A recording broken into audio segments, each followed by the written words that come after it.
Kenyans protesting under the hashtag Unlock Our Country have asked President Kenyatta to ease some of the containment measures spelled out in his last COVID-19 address. The artists, hoteliers and workers in the tourism industry have said that the current lockdown will have far more reaching consequences than the spread of COVID-19 in the country. Our reporter Saza Munga with more. Following the president directed recently on the recent curfew and partial lockdown in 5 counties, the effects have been adverse, especially those in the hospitality industry, entertainment, travel and even the tourism industries. Now, our dear President, His Excellency Uhuru Muigai Kenyatta, unilaterally decided that the best thing to do was to lock down this country. And everyone is entitled to an opinion, though not every opinion is a meaningful contribution to a problem. What the President Uhuru forgot, overlooked and disregarded is how the lockdown has adversely affected Kenyans. This will affect you. You think it doesn't affect you now, but it's already, the other industries have started feeling it.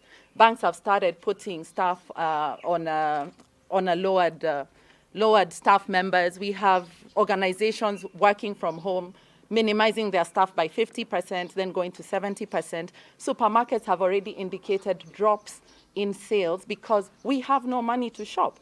The liquor stores, which you say were the ones maybe doing mega business when we're on lockdown, are also stuck, shutting down, closing down. You try alternative businesses, we close down.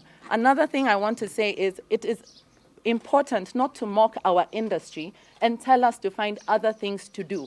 We studied, we have experience, we know what we're doing, and we're good at it. We don't want handouts from the government. We want to go back to work. The citizens who have come together under one hashtag have submitted a list of demands to the president, among them being caution against the pandemic that has bruised their economies. They include the immediate and unconditional reopening of the country from the misguided lockdown imposed last week, the removal of the National Police Service officers from actively enforcing the curfew and disrupting transport, education, businesses, including harassing and extortion of small and medium-sized businesses, the resumption of normal transport services, the urgent and concerted effort of the health sector players, the upholding of the constitutional provisions, the urgent review of fuel and electricity prices and cancellation of the independent power producers, the immediate disbursement of funds meant to cushion the most vulnerable in the society, the commencement of economic recovery rescue stimuli packages, the end of the daily press briefings by the Ministry of Health, the immediate subsidy of foods and basic commodities, school fees and hospital bills for all Kenyans. The president's directives on stemming the spread of COVID-19 still remains on course until the positivity rate hits below 5%.